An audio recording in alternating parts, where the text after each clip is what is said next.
Tonight, I'd like to give a presentation on decarbonizing Rhode Island. And let me get, oh no. Can everyone see this? No. Not yet. Okay, just a second. I'm having some technical challenges here. Screen share worked better earlier. Okay. There we go. There we go. All right. So thanks, everyone. Before we get started, a little bit about myself. I spent more than 10 years writing about renewable energy for various solar trade publications. That included serving as the founding editor of PV Magazine USA, which was the USA branch of the largest solar trade publication globally. During that time, I sort of took it on as a special interest to write about very high levels of renewable energy. Over the 10 years that I was doing this, the understanding of how we get to very high levels evolved quite a bit. And additionally, I spent 2 years working for Rocky Mountain Institute as their editorial director, where I got to learn a lot about broader economy-wide decarbonization. So a lot of what I'm presenting tonight references the experience from both of those positions. So really, this is actually two things that I'm going to be discussing. The first is the science, practice, and challenges of getting to very high levels of renewable energy, with a focus first on how this is done broadly, and then second, applying that to our specific circumstances, really in New England more than Rhode Island, and I'll get to why in this presentation. And then second is the presentation on the economy-wide decarbonization, which goes beyond electricity into the other sectors. So to start with, I want to go over the science. And by the science, I mean the theory, I mean the modeling that has been done. And as I mentioned, this is something that has evolved a lot over time. There have been dozens, possibly hundreds of studies, scientific studies and various modeling exercises that have been done on this. I'm going to focus on 4 that I think are particularly important, particularly pivotal, if you will, in our understanding. And the final one, which I think really sort of answers the questions that I and others have. And I want to note here that a lot of this is about the questions that you ask. And a lot of the results that we got from the various studies really reflect the questions that were being asked. So the first one is Mark Z. Jacobson's work through the Solutions Project on getting to 100% wind, water, and solar. Now, this was first launched to the public through Scientific American in 2009.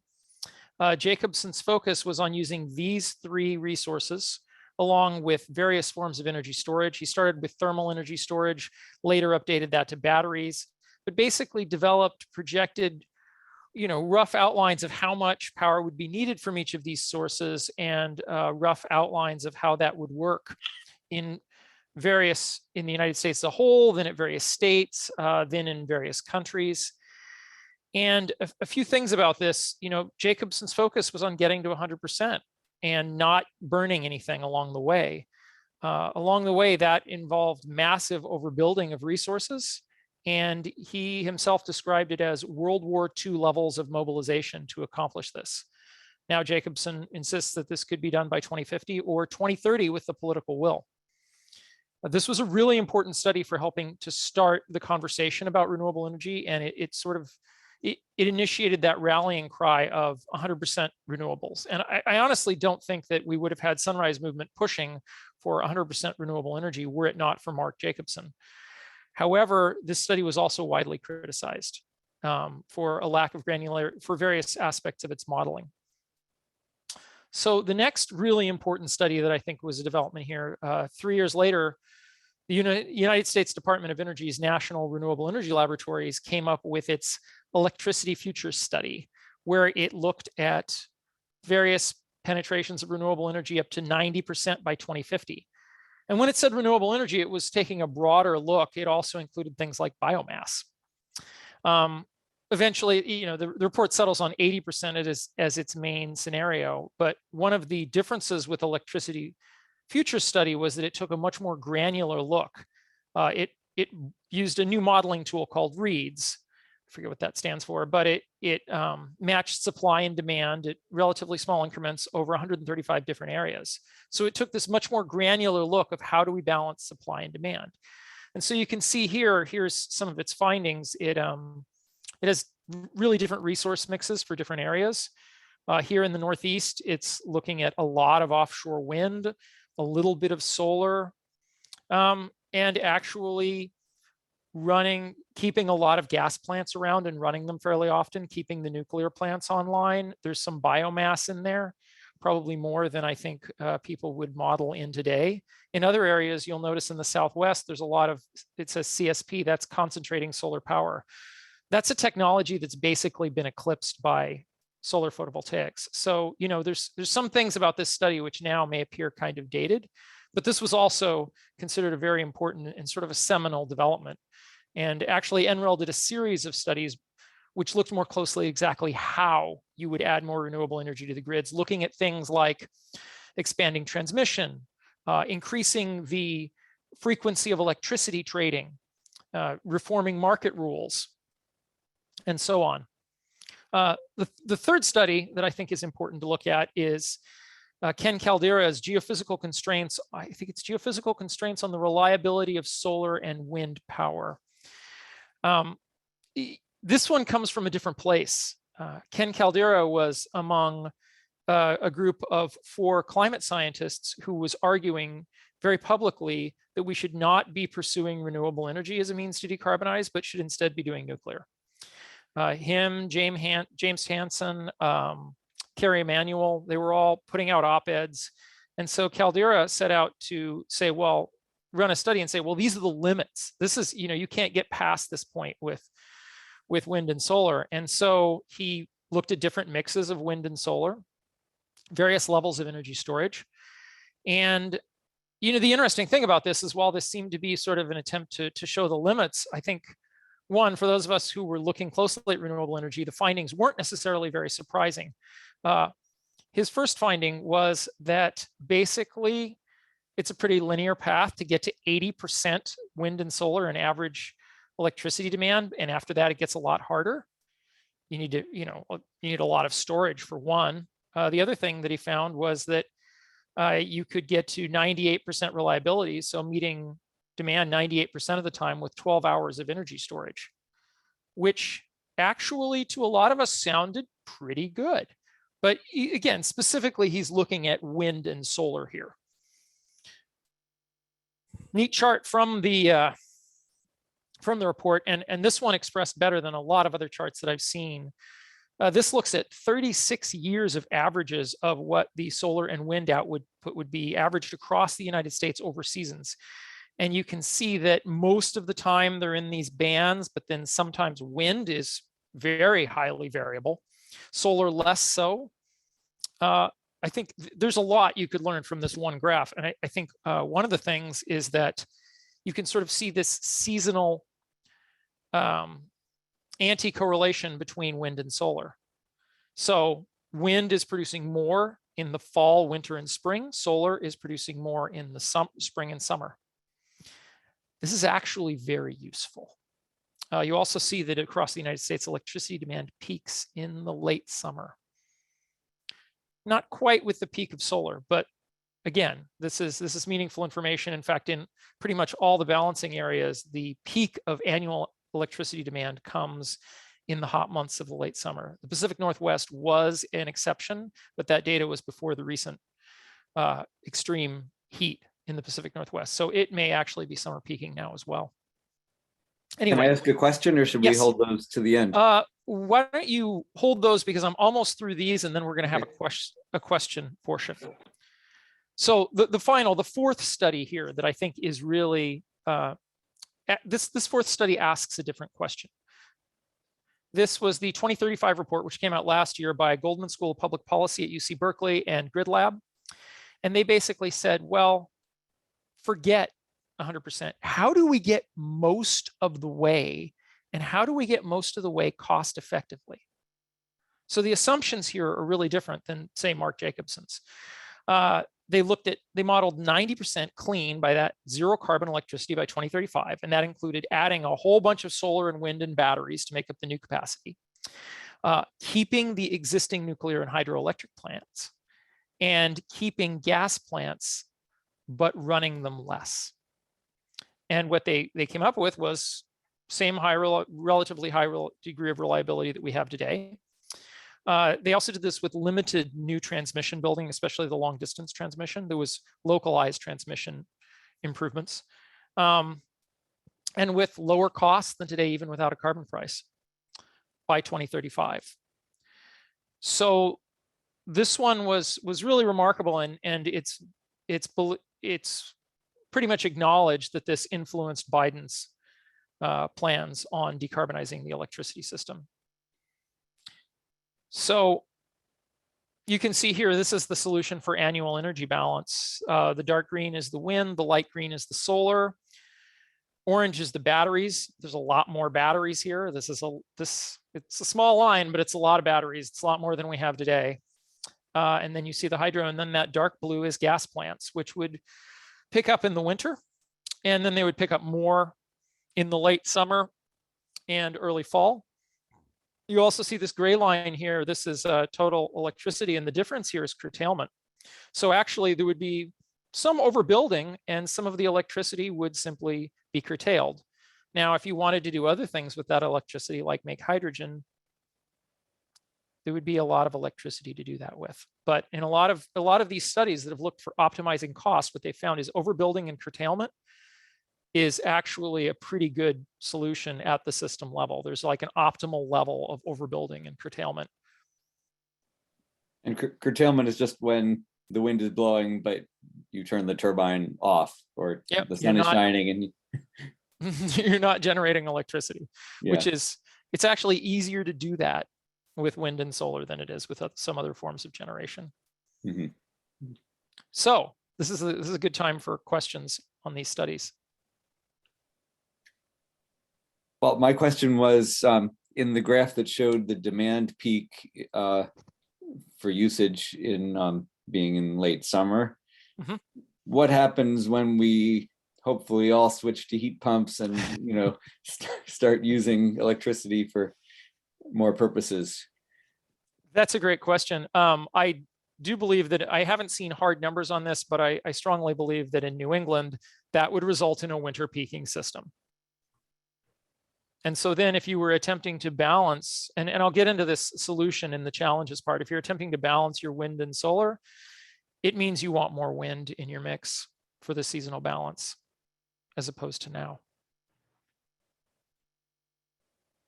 In the Goldman study, how much, it says 90% clean. What percentage do the gas plants that keep running, even though they run less, is it a big percentage that continues with the gas?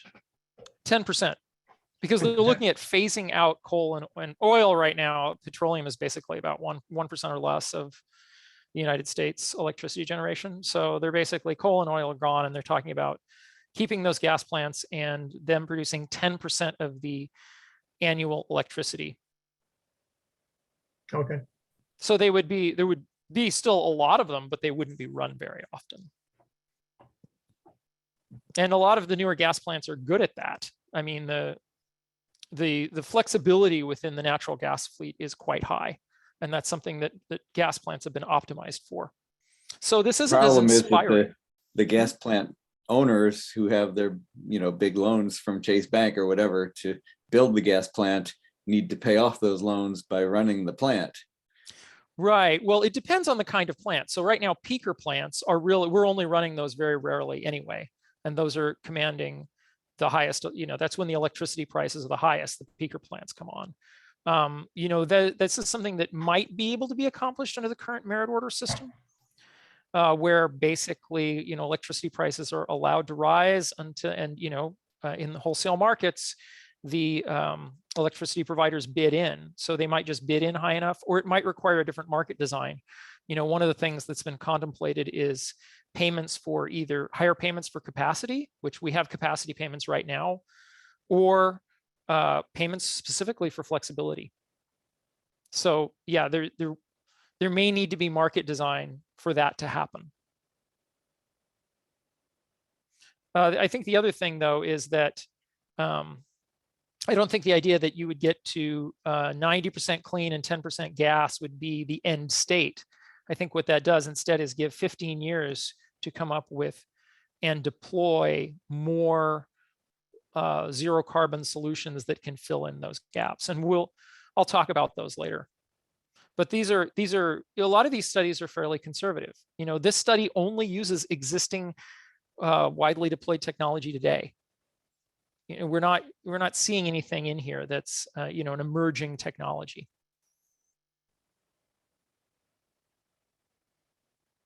So any other questions?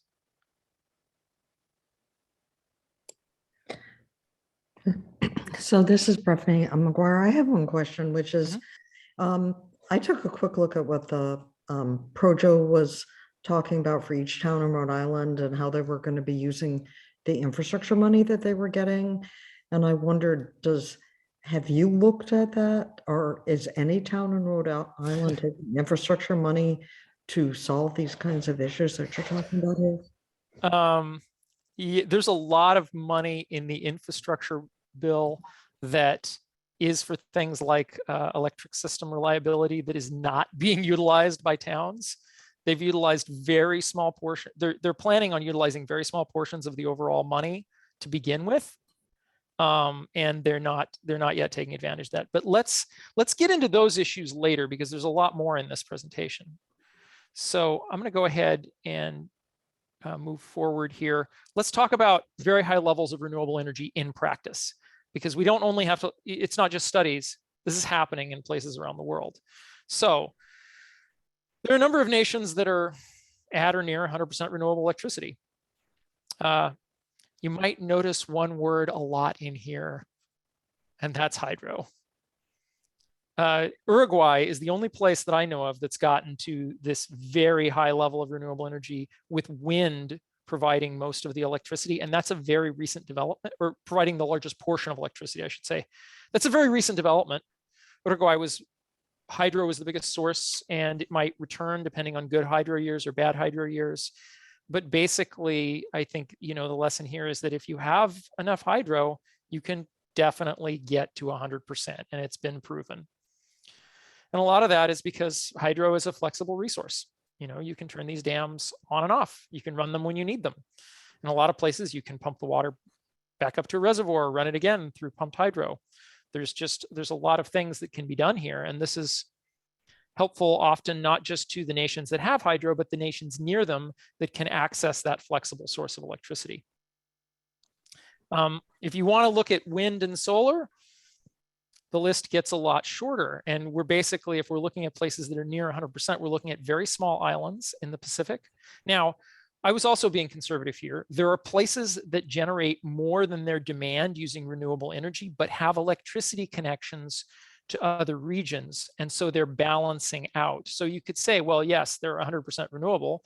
You know, there's an island off the coast of Turkey that generates more electricity with wind than it uses. I believe Block Island does as well, but in both cases, there's an electricity cable running to the mainland. So they're not having to do the balancing. So the technical challenge isn't there. If we look at places that have done this with this technical challenge, we're looking at, I think it's pronounced Ta'u, where Solar City installed solar and batteries in 2016. Tokelau in 2012, though Tokelau's system is backed up with generators, and I haven't been able to quite figure out, these were originally running on diesel. They plan to switch to coconut biodiesel. I'm not sure if they're there yet, but that's it for the event. Tokelau basically has a system where they have solar during the day, they have massive battery banks, they run the batteries overnight, and they can get through about 2 cloudy days before they need to turn on the generators. So if we start to get to higher levels and larger populations, we don't get to 100% with solar and wind. Kauai right now has 67% renewable, but 40% of that is solar and batteries. Kauai is an interesting case study. It's the last island on the Pacific island chain. It has no electrical interconnection to the other islands. They have to balance everything on that island. They also can't deploy wind turbines because they have endangered birds there. So they're actually a rather difficult case, but because they have some pumped hydro, so a biomass facility, and because they've matched all of their solar with batteries, they're no longer just using the solar during the day. They're charging batteries during the day and using that electricity at night. And all the new big solar installations that are going in on Kauai are paired with batteries to do that because they've maxed out during the day. South Australia has gotten to 62% solar, wind, and batteries over the last 12 months. It's one of the more advanced places. And of course, the one that's really been the flag bearer for this is Denmark, which is now at 78% renewable, and 60% of that is wind and solar. Of course, Denmark and South Australia trade electricity with their neighbors. In the case of Denmark, they're taking advantage of the hydropower in Norway and Sweden. And there's big electricity cables under the waterway, the Øresund and the Kattegat, that separate Denmark from Norway and Sweden, and they're just massively trading electricity. It's also notable that they have a very, very stable electric grid. 14 times, they basically spend 1/14 the time in blackouts that we do in the United States, largely as a result of the very high degree of interconnection. So if anybody tells you, well, renewable energy will make your grid less stable, no. It's certainly empirically not true when you look at nations like Denmark. So here's an example of what this looks like in practice. This is the electricity output dashboard from the regulator in South Australia. And they're basically, this is the past year, this is every day. The yellow is solar, the green is wind, the various shades of orange are gas plants, and the purple is imports. So as you can see, there's big variations from day to day. Some days they're running on a lot of gas, but overall, they're using more than half wind and solar. And, this is, I would say South Australia is one of the regions that's really leading on this. There are other regions that I didn't mention, places in Germany. Mostly I didn't have as good of data on them. There are places in, regions in Germany that are running on more than 100% renewables, but we couldn't get this kind of detailed look into what they're doing.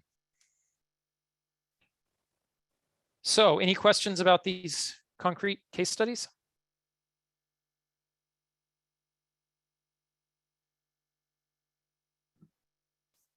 Okay, I'll go ahead and move on.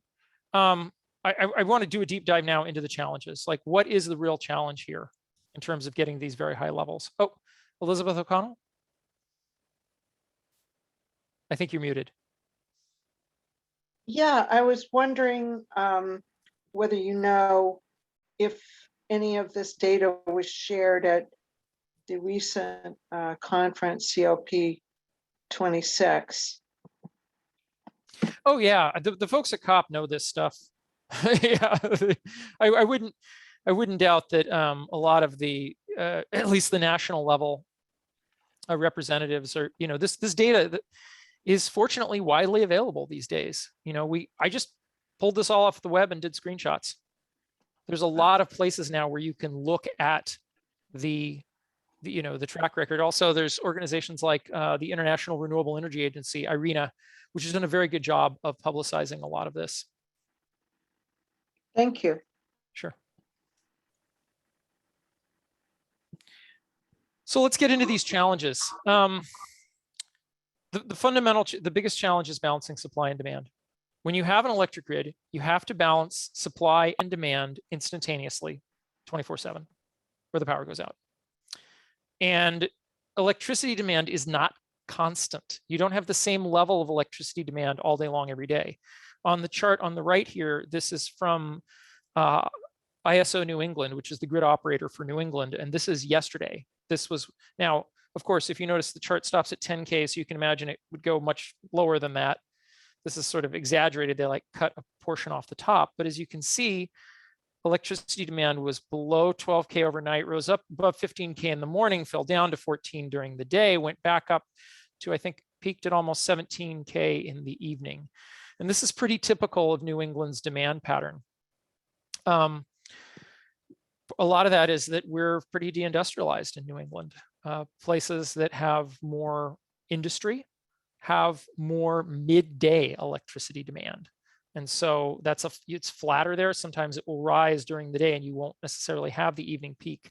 But a service-oriented economy like ours tends to have these evening peaks. So electricity demand varies, wind and solar output varies by hour and season. And in both cases, these look different depending on where you are. So the first issue is seasonal balancing. Solar provides more in spring and summer, and this is more extreme close to the poles. So if you're somewhere close to the equator, you're getting a very, except for the rainy season, you're getting a pretty level solar output throughout the seasons, right? Again, rainy seasons, dry seasons will affect that. But as you get to the poles, you get to some place like Scandinavia, you have almost no solar power in the winter. Germany, similar, very low levels, very high levels in the summer when the days are long. Wind almost always generates more power in the fall, winter, and spring. There's one place that's not true that I've found, and that's the West Coast. In California, wind and solar are correlated. It's a problem. But basically everywhere else that I've studied, it's this anti-correlation. So in almost all places, you can balance wind and solar seasonally. Elizabeth, did you have another question? Oh, okay. Saw the hand come up. So here's what that looks like. This is electricity. There's a great website, energy-charts.de, which is run by the folks at Fraunhofer ISA and the Center for Solar Energy Systems, and they give all sorts of data on the German electricity system. This was 2020. This is the various months. Now, the blue and green should really be stacked, and so should the red and orange. So, bear with me here. I get the data that I can get, but you can see how a lot more wind in the winter, a lot more solar in the summer. But we don't just have to balance this on it, seasonal balancing. If we balance the amount of wind and solar, most places, pretty straightforward, right? We also have to balance it on a daily basis. PV obviously generates during the day, and in most places, land-based wind tends to generate more power overnight, whereas offshore and coastal winds tend to peak in the late afternoon and evening. That's very useful, by the way, if you have electricity demand in the afternoon and evening, like we do here in New England. But the problem is that wind is highly uneven from day to day. And to give you a demonstration of what I mean by that, here is a week in October in Germany. You can see that it's all over the place. Yeah, we have more wind in the evening, but then in the morning of the 7th, we have no wind. And we had a whole bunch the night of the 6th. So this is the fundamental challenge, is that you can't do as neat of balancing on an intraday basis. You need something in here to make up for these shortfalls and to absorb hopefully to take advantage of the excess electricity. So a lot of times, the issue that we deal with on a daily basis, and particularly in places that have a lot of solar, is the duck curve. And that's basically when the sun goes down, and in places like California, demand is still going up, there's a need for a sharp ramp. Solar will depress the midday, that's the belly of the duck, where it depresses midday electricity demand, but then in the evening, boom, it all comes back. New England has started to see this on certain days, mostly in the spring. There's a couple different ways you can deal with this. You can ramp imports, you can do demand response, but mostly it's energy storage. So here's a chart that shows the duck curve in action. This was last week in California from the California Grid Operator website. You can see and again, like the other chart, there's a whole lot below this, right? There's a lot of demand that's just steady, but you can see where a bunch of the demand was wiped out in the day. And then you have to turn on a whole bunch of gas plants, bring on a whole bunch of imports in the evening. Now, California needs more batteries because the batteries that it has are charging during the day, and boom, right there, 5:35 p.m., you have the peak 1.3 gigawatts of batteries going off. It needs about 10 times that much. Also, you see here with imports, I still take issue with California's grid operator that they are importing power in the middle of the day when they're curtailing solar. It's madness. But you can see in the evening, they've ramped up imports to deal with the extra demand. So this is how the intraday situation is being dealt with now. But as we've seen in Kauai, you can do this. You just need a lot of batteries. The bigger problem is the Donko Flauta. This is a German word that means the dark doldrums. It's the time when you don't have much wind and you don't have much sun. And 4-hour lithium-ion batteries don't cut it, because this can last up to 2 weeks. And there it is. This is, again, from the energycharts.de. I guess they're using energycharts.info as well. You can see here the first week, I looked through the last couple of years, this was the worst week I could find. This was the first 2 weeks of the year. Not much wind output. A little bit, but you're going from the 1st till about the 11th. You're not getting enough power from wind. So you need something that's going to give you power, hold on one second, for about 11 days. Speaking of power, I keep forgetting to charge my laptop. So yeah, 11 days of power needed. And that's typical. Like I said, these periods, they typically don't last longer than a couple weeks, but you need some sort of solution. So what are some solutions for Donko Flauta? You can import power. But of course, if everybody goes 100% renewable, yeah, it gets a lot harder. You can use flexible or pumped hydro. Not all hydroelectric power is flexible. Run-of-the-river hydro is typically not flexible, but reservoir hydro is. And pumped hydro, where they have 2 reservoirs and you pump water from the lower one to the upper one, it's basically a water battery. You need the right locations for that, though. There's long-duration energy storage. Compressed air is one. That's typically only done in places where there's salt caverns. There's a new company that's digging its own caverns. It's an interesting solution. Flow batteries are another solution. They have longer ratings than lithium-ion batteries. 2 weeks might still be a stretch. There's the potential to use hydrogen fuel cells and to basically use surplus renewable power to make a bunch of hydrogen from water using electrolysis, and then run those back through fuel cells when you need the power. The other option is hydrogen-powered turbines. Now, these don't technically exist yet. However, they're on the way. Right now, what's happening is Mitsubishi Hitachi is selling a whole bunch of turbines that'll burn a mix of natural gas and hydrogen, 30%. And the plan at a lot of plots, they and other turbine providers have sold about 15 gigawatts in the United States to various utilities. So utilities are definitely behind this idea of burning hydrogen in turbines to address this problem. The first one that really led with this was the Intermountain Power Project in Utah, which supplies power to the Los Angeles Department of Water and Power, because they had a 100% renewable energy mandate. And so LADWP said, hey, let's get a hydrogen-powered turbine online. So these are basically like gas plants, but that they can burn hydrogen, which is produced out of water using a lot of electricity. Yep. Okay. That's the solution.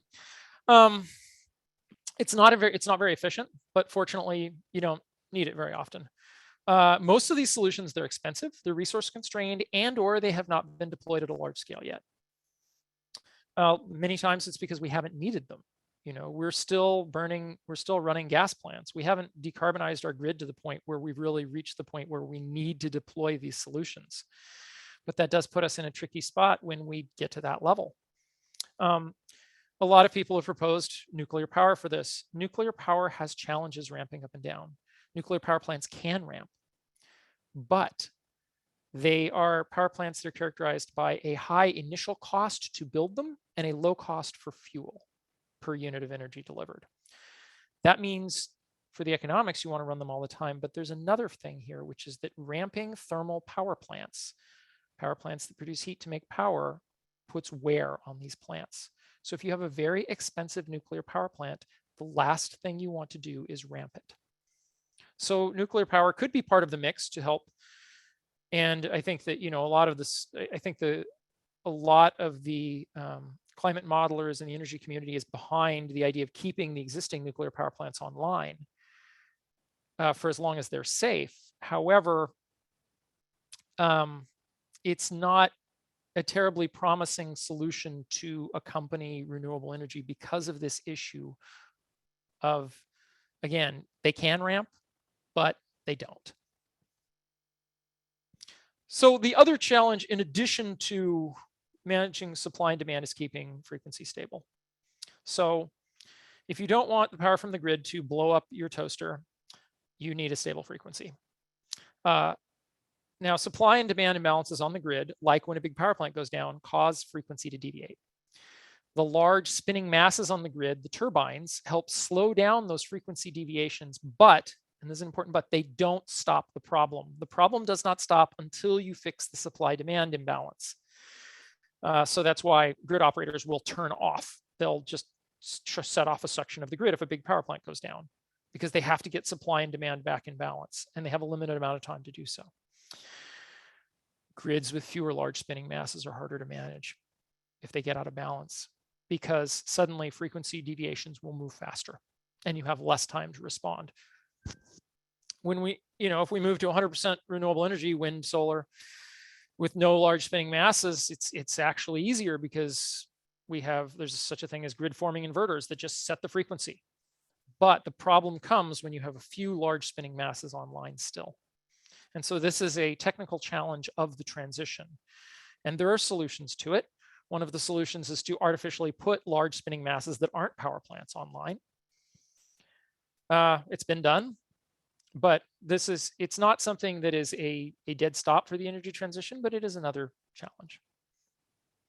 So how does all of this apply to Rhode Island? Well, I'm just going to duck out of that question, because the truth is that it doesn't. We're part of the ISO New England grid. Our state imports large amounts of power daily and exports them. In fact, we are sitting 35 miles from what might be the largest power, I think it's the largest power plant in New England, the Millstone Nuclear Power Plant, 2 gigawatts, massive. And so we don't need to balance supply and demand in Rhode Island, because we're not doing it now. We are roughly doing it at the New England level. So that's where the challenge comes. Now, if we move the entire region to 100% renewables, and listen, there's no reason not to go to 100% renewables in Rhode Island and let the rest of New England catch up. Besides, they're the ones, the larger states with larger populations are the ones that are going to have to deal with this balancing problem, not Rhode Island.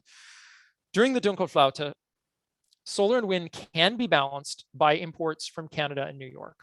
That is one option. We may need to build more power lines to do that. And as you've noticed, that hasn't been going so well lately. But I've spoken with researchers who have definitely and definitively determined that we could do what Denmark is doing with Scandinavia and simply balance any fluctuations from Hydro-Quebec. They have the spare capacity and they have the flexibility in their system to balance high renewable penetrations. If we don't build those power lines, other potential solutions include, we'll still get some benefit from the existing power lines we have to Quebec, which is our largest source of imports in New England.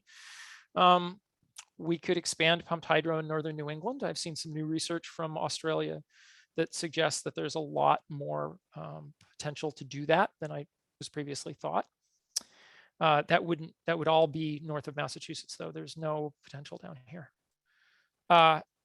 There's long duration energy storage. We can put flow batteries online, maybe build some compressed air caverns, or there's hydrogen fuel cells or turbines. Myself, I'm not terribly worried about this problem, because there's frankly a lot of ways to skin this cat. And then there comes the other question: is there enough space? Because we are the second most densely populated state in the nation. So there was a report a couple of years ago by Synapse, done, I think, for the Office of Energy Resources. Synapse is a consulting firm. And they found that Rhode Island has the technical potential to meet most or all of its annual electricity demand with rooftop, carport, brownfield, gravel pit, and landfill solar. Without even having to use greenfield solar, solar plants on forest land or farmland. It was roughly, they had some wiggle room in the numbers, between 5.6 and 12.6 terawatt hours versus the 7.3 terawatt hours that we had of demand last year. So that's just the solar, though. Really, the amount of space is no issue when we start talking about offshore wind, because the space in the Atlantic Ocean to build offshore wind is truly massive. and it could meet our electricity demand many times over. And this is before we get into more contentious uses, again, like greenfield solar on farms and forest land, or wind turbines on the land. So, you know, there's two reasons why I think this is not a challenge. First is we don't generate all our electricity now. We're a net importer. Second, we've got plenty of space offshore. Any questions about this aspect of challenges in our specific circumstances here?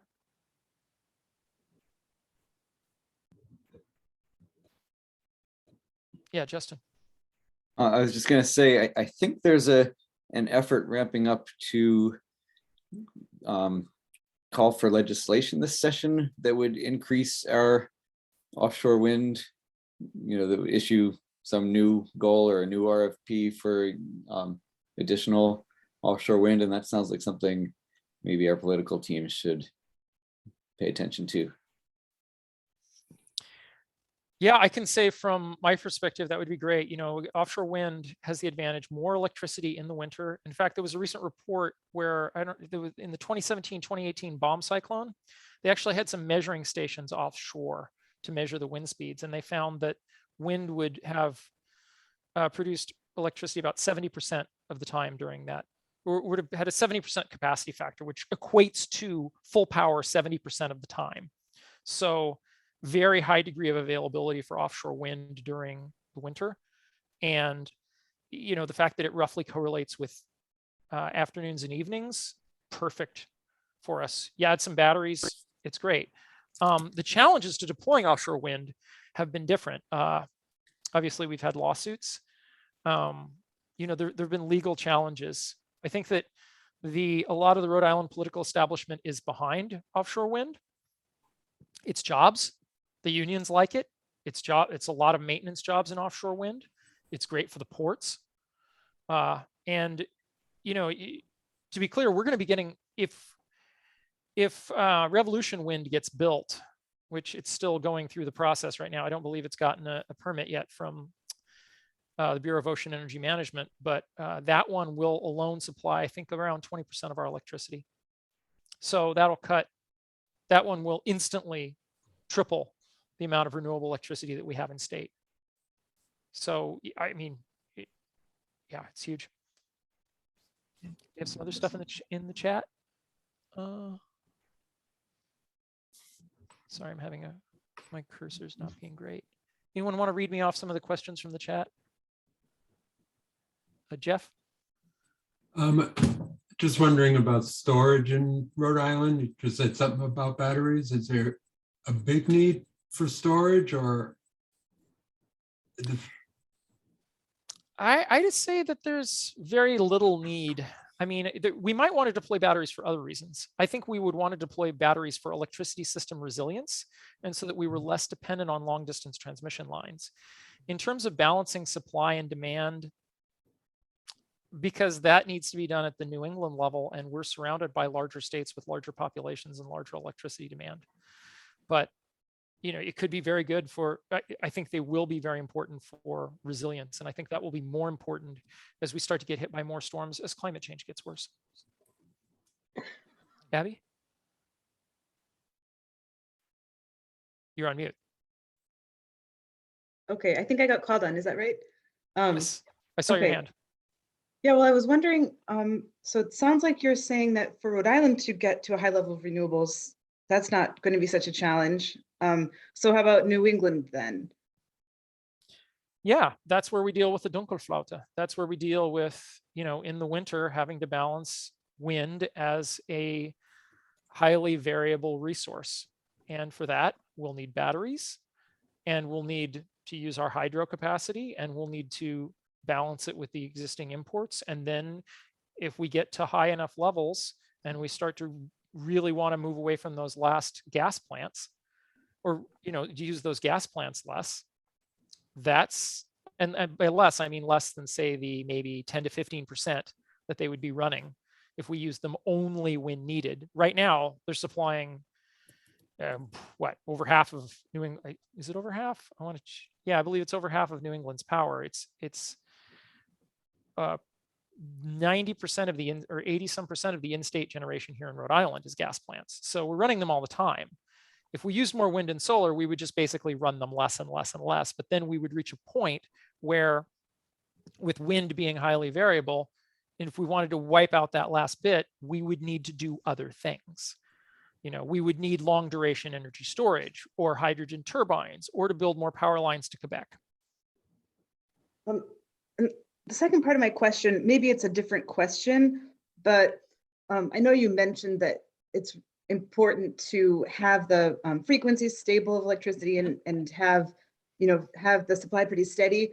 But the other question that comes to mind for me is, are there opportunities to look at the demand too, and you know, like raise the cost at peak time, you know, peak low supply times and things like that? Because I'm just thinking how you know, some countries in the world already have very little electricity, and maybe we're, I mean, I know we need electricity, but to what extent are we catering to people like us who are very spoiled and want to watch Netflix at 3 a.m., you know? Well, you know, I think Netflix isn't such a big problem because computers don't use so much power. But your point here is really important. And that is, I've skipped over this because, pardon me, every time I get, you know, I wrote it in the notes, but I tend to think so supply side. Demand response, something called demand response is really helpful to solving these problems. And demand response is basically when people voluntarily use less power during certain times. Now, a lot of times this is done by contracts with businesses where, you know, there'll be a contract for demand response with a business where they say, okay, look, the utility says, look, we're going to call on you at certain times to use less power. And, you know, there'll be a financial incentive for doing this, right? So that, but it can also be done on the personal level. You know, there are large demand response programs in other states that people subscribe to. I'm not so sure about anything here in Rhode Island. I do know that Green Energy Consumers Alliance was putting out flex alerts. Kai Salem started this, said, hey, we're going to be using a whole lot of power. Everybody lay off the power for a little bit, you know? So there are those sorts of voluntary, you know, completely voluntary programs. New York did this. They put out an alert on everybody's cell phone. They said, hey, we're hitting peak power. We're having trouble here. We need you guys to ramp down power usage. Fell by a gigawatt in New York City. So it works. And a lot of it is the stuff you don't need to be doing, you know, like, hey, run your washing machine later, run your dishwasher later, you know, use these flexible loads. And as home appliances get more interconnected and as, you know, home energy systems get more widely deployed, it will be easier for people to do this and to automatically opt in. And for basically the grid to say, okay, time to slow down energy usage. It's very useful. And it's an important part. And my apologies for forgetting to mention it earlier. There are a bunch of great questions in the chat. So I think you already answered, does New England have the Donko Flauta question from Tyson? Yeah. We do, it sounds like. There are times when the wind isn't blowing. Jillian, do you want to ask your question or do you want me to read it? No, sure. I can ask it. Christian, I was just wondering, for Rhode Island, when you talk about the potential for solar, does that require a lot of like private homeowners or business owners to you know, buy or rent solar panels? Or I was just trying to figure out like what the mix is and if that would be a public or a private investment in solar. Well, that's the current model, is private investments in solar. And so actually the studies that I looked at involved both commercial and residential rooftops. Commercial rooftops is more space. More of them are usable. They're bigger. You know, you get more bang from the buck from commercial rooftops. But our model of doing this right now is to have, you know, solar developers go to people who have businesses or own property and say, hey, you know, you want to buy a PV system and we'll save you some money on your power bill. And it's a challenging process. And, you know, there's a lot of barriers to doing it. But yeah, it's being done by the private sector. So, and sorry, I don't mean to go on and on, but would that be, is there like a target percentage or number of kilowatt hours that would need to be generated? Or like, is there any way to quantify like how much participation that would take? Well, yeah, in order to get to those numbers, those technical potential numbers, we would need to use all of the roofs that are suitable. Okay. That's, yeah, to get to that 5.3 to 12.6 gigawatts, that's our gigawatt hours. Or, sorry, it's 5.3 to 12.6 terawatt hours annually. That's all of them. So, Okay. yeah. We can't even get all the people to take a shot that saves their own lives and is free. Yeah. So I'm saying, it's like technically achievable. Will it be challenging? Yes. It'd be challenging to do it all with rooftops and carports. But I think it's a great place to start. I think there's other benefits to starting there. Thank you. Sure. Yeah, there was a question from David Hall about tide power. What's your read on that, the potential of tidal power? Boy, I'm a Debbie Downer when it comes to new technologies. And here's why. Is writing about solar for 10 years, I got completely sold that concentrating solar power was going to be the next big thing. And we'd have huge CSP power plants everywhere and they'd have thermal storage and it was going to be great. And then that industry got wiped out by cheap Chinese crystalline silicon solar photovoltaics. And I was really excited by thin film, SIGs looked like the best thing ever. And then same thing happened with cheap Chinese crystalline silicon. And so I have seen so many novel technologies that look good on paper, and I don't have any reason why they won't work. I just don't count on them. So tide power is one of these things where if it shows up and it works, that'll be awesome. That's great. However, I know that we can do photovoltaics and I know that we can do offshore wind. I know these things work. I know we can do them cheaply. So, and a lot of times that's what this comes down to. You may have a great technology that works great. It just may be too expensive. And you know what? It may even be one that you could scale to get cheap. But if you never get there because something else did the job cheaper, that's just what happens. I still think that certain kinds of thin film solar are better, just better than crystalline silicon, but they never scaled. So whether tide power is a better technology, it may work, it may or may not scale. It would be more predictable. Right, exactly. Yeah, I mean, if we get, and I want to note something here about I think there's predictability and there's variability, right? We've actually gotten pretty good at predicting what the wind will do. The problem is it's just really variable. So yeah, we know it's going to go down. It just goes down and goes up, and tide power would be more consistent. It'd be like hydro. It'd be like this base load form of generation, which would be, we wouldn't have to deal with the drops off in supply. Yeah. I mean, again, if it works, it'll be great. So we're at the end of our time, but there are two last questions. And then I know you have another section of your talk, which I'm hoping we can get a rain check on. Oh no, we didn't even get into economy-wide decarbonization. But that's perfect. It was because it's just too interesting and too many questions. Oh no, I have a whole another 13 slides here. We were going to talk about stock turnover in vehicles and why EVs alone won't cut it. That's perfect. We don't have anybody scheduled for January. Okay, well, I guess we'll just go into that because boy, when we get into the economy-wide stuff, let me tell you, first off, when we electrify everything, more than double the power usage. Oh, oops. Yeah. Let's if we have just another minute, let's wrap up with Denise's question and Jim's. Hit it, Denise. Sure. So maybe my question actually gets to what Jim's asking as well, and that's what are the policy drivers to get us to decarbonization? I asked the question specifically, does a renewable energy standard get us there? Because can't the state just buy a renewable energy credit with the imports and they never actually are decreasing the decarbonization? Or am I misunderstanding how that works? No.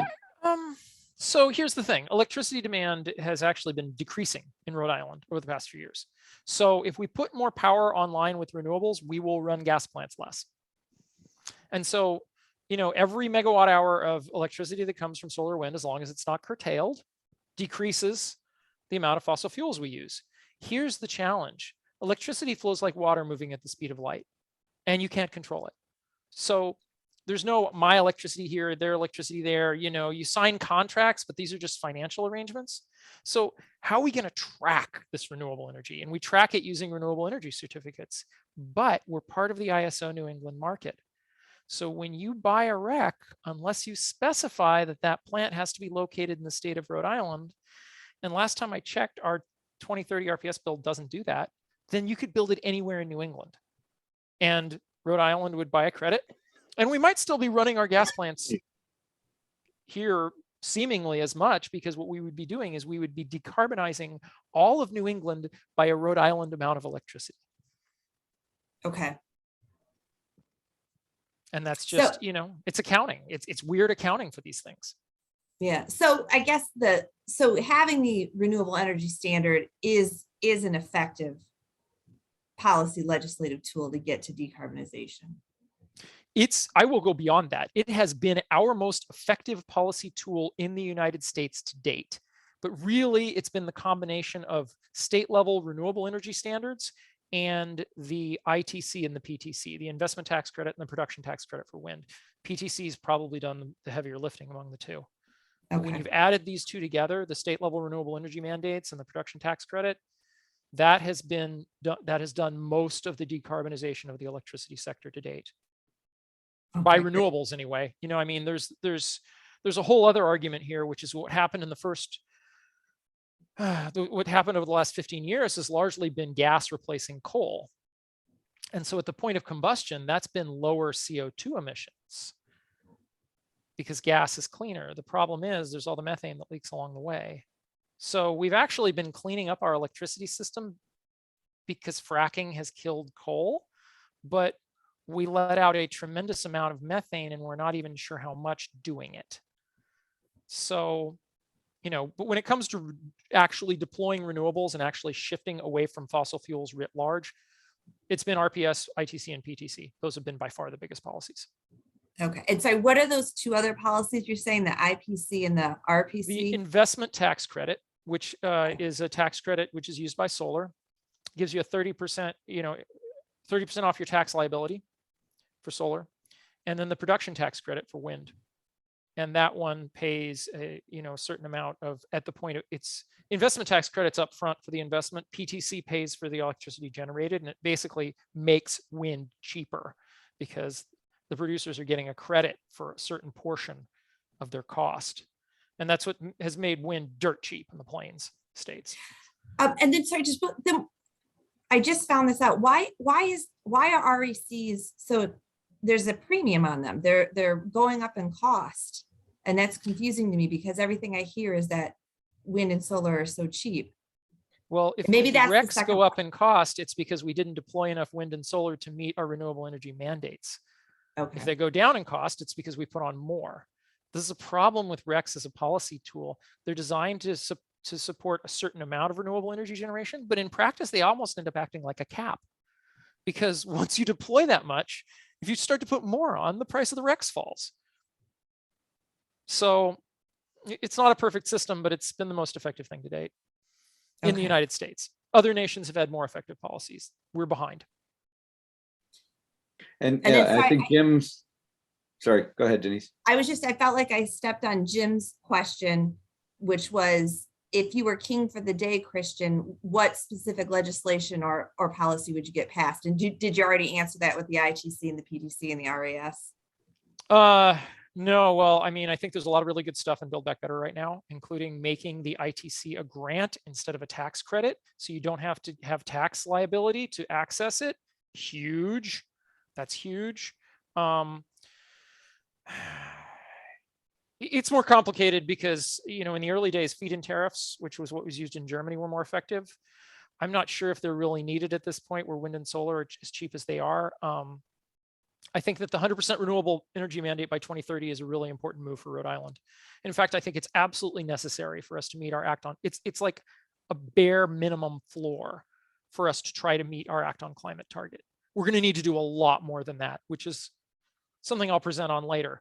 But that's the first step. That's an essential first step.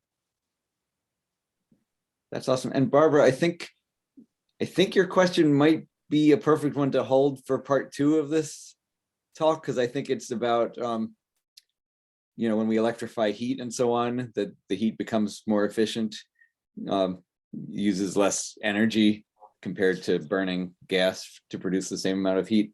So I think that's a good question for the part 2 of this talk, if we can get Christian to come back and give us another I'd be happy remake. to.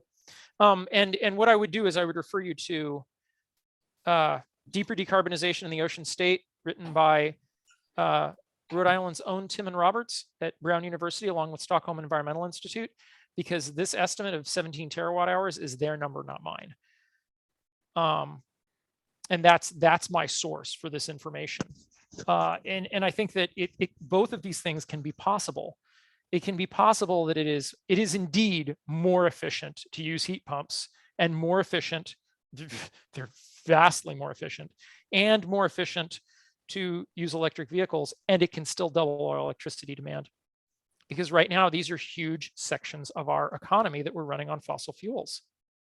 So if we're shifting basically 85, we're going from 28% of our greenhouse gases being electricity, we're moving to the sector that's like 85%, right? We're taking all these additional parts of the economy and we're shifting them over to electricity, and we're only doubling it. That's how I'd look at it. Do you want to answer David's question about Sure. Bitcoin mining? I hear this so much, you guys, and I have so many acquaintances and friends, my kids, everyone is crypto, bit this, bit Okay, that. so you're in luck. I'm about to launch a podcast and we just did a crypto episode, so I have an answer for you. Otherwise, I would have no idea.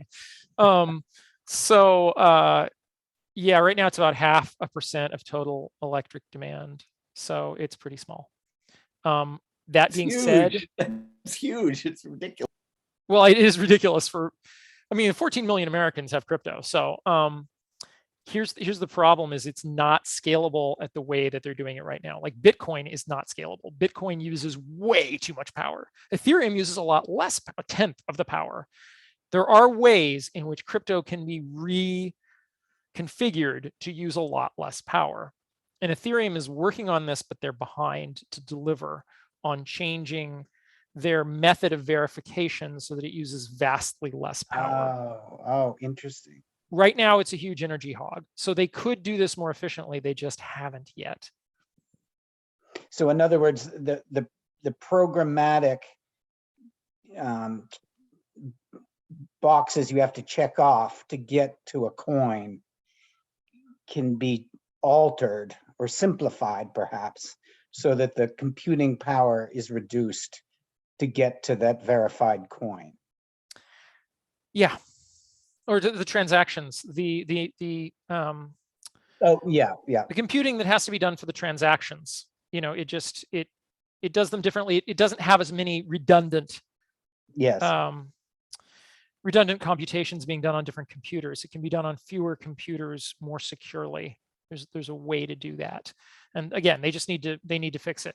AI, yes, there are people who think that AI could be a huge improvement to the energy system and could really, but there's some places where these technologies, like cryptocurrency, is based on blockchain. Blockchain can enable peer-to-peer energy trading, where we could use things like rooftop solar and batteries more efficiently by having each one hooked up and having this peer-to-peer energy trading. So there are potential big benefits for these technologies, but I think at the end of the day, we're still going to have fundamental problems that we are an electricity using civilization, and we have some things like mobility and heating and that suck a bunch of power, and it's going to take, we're still going to need a significant amount of generation, and we'll need more when we electrify.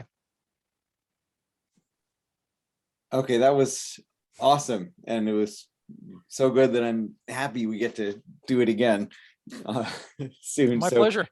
Christian, thank you. Let's all have a virtual round of applause. Thank you, everybody. If you unmute, it was a lot of fun. Hear Thanks. the clap.